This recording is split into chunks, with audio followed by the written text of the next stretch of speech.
ദൈവ തിരുനാമത്തിന് മഹത്വമുണ്ടാവട്ടെ. Bible reading പ്രോഗ്രാമിൽ സംബന്ധിക്കുന്ന ഏവർക്കും കർത്തൃനാമത്തിൽ സ്നേഹവന്ദനം.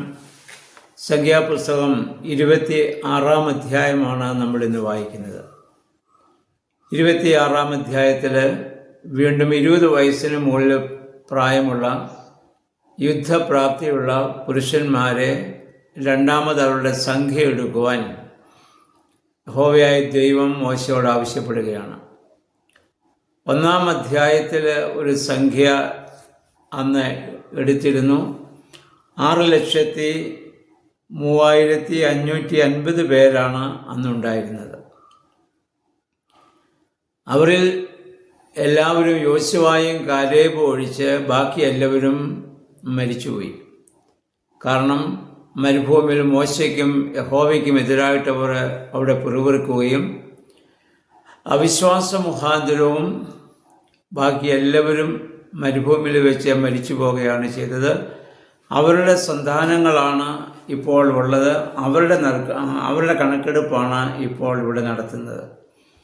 അതനുസരിച്ച് മോശ ഇവിടെ ഇത് കണക്കെടുക്കുമ്പോൾ 6,01,073 പേരാണുള്ളത്. 13,000 പേരുടെ വ്യത്യാസം ഇപ്പോൾ രണ്ടാമത്തെ കണക്കെടുപ്പിൽ ഇവിടെ സംഭവിച്ചിട്ടുണ്ട്.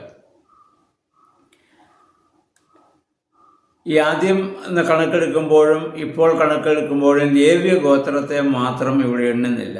കാരണം അവർ സമാഗമന കൂടാരവുമായി ബന്ധപ്പെട്ട് അവർ പ്രവർത്തിക്കേണ്ടവരാണ്.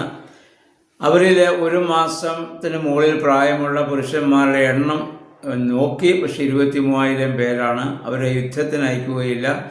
അവർ സമാഗമന കൂടാരവുമായി ബന്ധപ്പെട്ട് പ്രവർത്തിക്കേണ്ടവരാണ്. വാഗ്ദത്ത നാട്ടിലെത്തുമ്പോൾ അവർക്ക് ഭൂമിയുടെ അവകാശമായി ഭൂമി നൽകുകയുമില്ല. മറ്റുള്ളവരുടെ ദശാംശം കൊണ്ട് അവർ ജീവിക്കണമെന്നുള്ളതാണ് ദൈവത്തിൻ്റെതായ ഒരു നിയമം അവർക്ക് ഇത് കൊടുത്തിരിക്കുന്നത്. എന്നിട്ട് പറഞ്ഞു, വാഗ്ദത്ത നാട്ടിൽ ചെല്ലുമ്പോൾ ഓരോ ഗോത്രത്തിലെയും ആളിൻ്റെ എണ്ണം അനുസരിച്ച് നറുക്കിട്ട് അവർക്ക് സ്ഥലം വീതിച്ചു കൊടുക്കണം. കൂടുതൽ സംഖ്യയുള്ളവർക്ക് കൂടുതൽ സ്ഥലവും, കുറവ് അംഗസംഖ്യയിൽ അവർ കുറവായിട്ടുള്ളവർക്ക് അതനുസരിച്ചുള്ള സ്ഥലവും അത് നറുക്കിട്ട് കൊടുക്കണമെന്നുള്ളതാണ്. എന്തിനാണ് നറുക്കിടുന്നത് ചോദിച്ചാൽ ദൈവത്തിൻ്റെ ഹിതമറിയാനാണ്. അത് യഹോവയായ ദൈവമാണ് അങ്ങനെ പറഞ്ഞത്. അപ്പം ഇതന്ന് നറുക്കിടുമ്പോൾ ദൈവം അവർക്ക് കൊടുക്കും. അതനുസരിച്ച് അവർ ചെയ്യണം. പുതിയ നിയമത്തിൽ നമുക്കറിയാം, യൂദാ ശ്ലീഹ യേശുവിനെ ഒറ്റുകൊടുത്തു, യൂദോസ്കറിയോത്ത.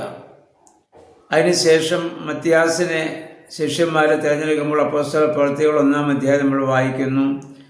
അവരും നറുക്കിട്ടാണ് എടുത്തത്. ജോസഫ് എന്ന പേരുള്ള ഒരാളും മത്തിയാസ് എന്ന പേരിൽ 2 പേരും വന്നു. മത്തിയാസ് ഇത് നറുക്ക് വീണു. അപ്പോസ്തലന്മാരുടെ കൂട്ടത്തിൽ അദ്ദേഹത്തെ എണ്ണി നമ്മൾ വായിക്കുന്നുണ്ട്.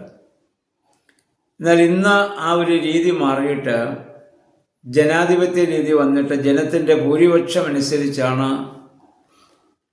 ദൈവിക സ്ഥാനത്തേക്ക് പോലും ദൈവിക ശുശ്രൂഷയിലേക്ക് പോലും ആളുകളെ ഇപ്പോൾ തിരഞ്ഞെടുക്കുന്ന രീതി വന്നിരിക്കുന്നത്.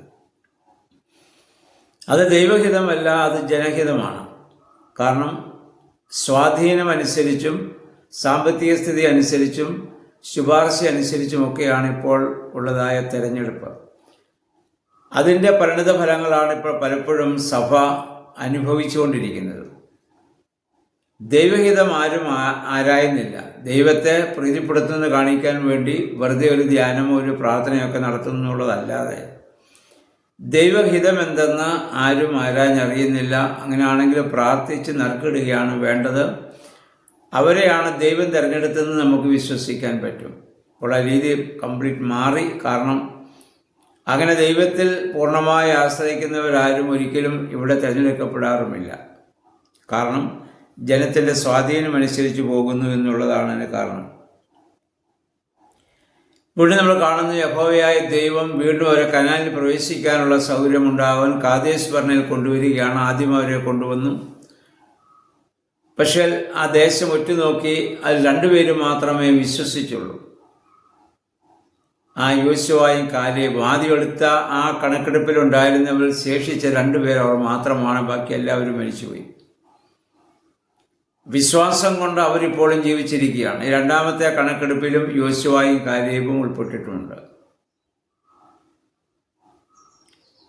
പ്രിയമുള്ളവരെ, എന്തിനാണ് ദൈവം അവരെ വീണ്ടും ഇവിടെ കൊണ്ടുവരുന്നത്? കനാനിൽ പ്രവേശിക്കാനുള്ള അവസരം അവർക്ക് കൊടുക്കാൻ വേണ്ടിയാണ്. അവരുടെ ഭാഗത്ത് കുറവുകളും ബലഹീനങ്ങളൊക്കെ വന്നിട്ടുണ്ട്, ദൈവം അവരെ ശിക്ഷിച്ചിട്ടുമുണ്ട് എന്ന് കണ്ട് ദൈവം അവരെ തള്ളിക്കളയുകയില്ല.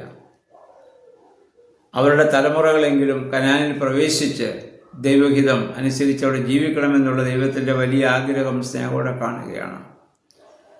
നമ്മളും ഇതുപോലെ ദൈവഹിതത്തിന് വിരുദ്ധമായി പല കാര്യങ്ങൾ ചിന്തിക്കുകയും പറയുകയും പ്രവർത്തിക്കുകയൊക്കെ ചെയ്യുമ്പോൾ നമ്മോട് ക്ഷമിച്ച് വീണ്ടും ദൈവരാജ്യ പ്രവേശനത്തിന് നമ്മൾ യോഗ്യരായി തീരുവാൻ നമ്മുടെ കർത്താവ് ക്ഷമയോടെ കാത്തിരിക്കുന്നു. ആദിമസഭയിൽ കർത്താവ് ശിഷ്യന്മാർ പറഞ്ഞു, മാലാഖമാർ പറഞ്ഞല്ലോ, കർത്താവ് സ്വർഗ്ഗാരോഹണം ചെയ്തപ്പോൾ പോയതുപോലെ വീണ്ടും വരും. വർഷങ്ങൾ കഴിഞ്ഞിട്ടും കർത്താവ് രണ്ടാമത് വരാഞ്ഞപ്പോൾ ശിഷ്യന്മാരുടെ ഇടയിലും ജനങ്ങളുടെ ഇടയിലൊക്കെയും സംശയങ്ങൾ ഉണ്ടാവുകയും അവർ പത്രോസിനോട് അതിനെപ്പറ്റി ചോദിക്കുകയും ചെയ്തു. പത്രോസിക പറയുന്ന ഒരു ഉത്തരമുണ്ട്.